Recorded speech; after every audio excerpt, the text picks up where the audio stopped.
Hello everyone, स्वागत है आप सभी का। और आप देखना शुरू कर चुके हैं हैशटैग आस्क आर्किटेक्ट। यहाँ पर हम कंस्ट्रक्शन रिलेटेड सवालों के जवाब दिया करेंगे सिर्फ 2 मिनट के अंदर। मेरे पास ऑलरेडी कुछ सवाल हैं, मगर अगर आपके जहन में भी कोई सवाल हो जो आप पूछना चाहें तो आप हमारे साथ शेयर कर सकते हैं कमेंट बॉक्स में। मेरा नाम आर्किटेक्ट रोहित शर्मा है। मेरा एक्सपीरियंस तकरीबन 7-8 साल का है, एकेडमिक्स और इंडस्ट्रियल दोनों। अगर आप मेरे बारे में ज़्यादा जानना चाहते हैं तो मैं अपने लिंक्डइन प्रोफाइल का लिंक नीचे डिस्क्रिप्शन में रख रहा हूँ, आप वहाँ से देख सकते हैं। तो आइए शुरू करते हैं पहले सवाल के साथ, और वो सवाल यह है कि वाई टू स्टडी आर्किटेक्चर। जैसे 3 इडियट्स मूवी में आमिर खान कहते हैं कि आप मशीनों से घिरे हुए हैं, तो अगर मैं ये कहूँ कि आप बिल्डिंग से घिरे हुए हैं तो शायद मैं गलत नहीं हूँ। आप समय में पीछे चले जाइए, आदि मानवों के समय में हम गुफाओं में रहते थे, है ना। हमें रहने के लिए जगह चाहिए होती थी।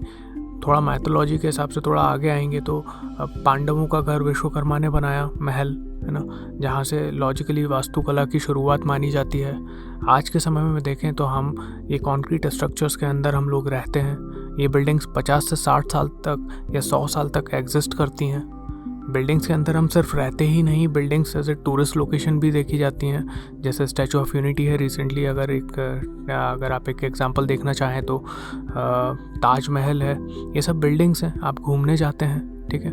अगर मैं नंबर्स बताऊं आपको तो इंडिया के अंदर हमारी पॉपुलेशन तकरीबन 140 करोड़ है, और अगर 2019 का डेटा देखा जाए तो इंडिया के अंदर रजिस्टर्ड आर्किटेक्ट्स जो हैं वो हैं 90,796। ये नंबर बहुत कम है। आप ज़रा सोचिए, 140 करोड़ की आबादी में 1 लाख आर्किटेक्ट भी नहीं है ना। इसके अलावा अगर आप देखें तो आर्किटेक्चरल चीज़ों में बहुत बड़ी इंपॉर्टेंस आती है डिज़ाइनिंग की। आपको पता होना चाहिए कि आप जिस बिल्डिंग के अंदर हैं उस बिल्डिंग के डिज़ाइन से उस बिल्डिंग के अंदर रहने वाले लोगों पे क्या इम्पैक्ट पड़ता है। बिलीव इट और नॉट, बिल्डिंग के डिज़ाइन से लोगों की हेल्थ पे, लोगों के थॉट प्रोसेस पे बहुत इम्पैक्ट करता है। इसके अलावा आर्किटेक्चर में अगर आप डीप डाइव करेंगे तो बहुत सारी स्ट्रीम्स हैं। इंटीरियर है, ठीक है, फर्नीचर डिज़ाइनिंग है, प्रोजेक्ट मैनेजमेंट है, लैंडस्केप आर्किटेक्चर है, ऐसे बहुत सारे फील्ड्स और हैं। तो अगर आपका थॉट प्रोसेस, अगर आपका विजन है कि आप कुछ क्रिएट करना चाहते हैं और कुछ ऐसी चीज़ें जो लॉन्ग टर्म में लोगों की लाइफ में इम्पैक्ट करें, तो definitely I would suggest go for architecture. That is the thing for you.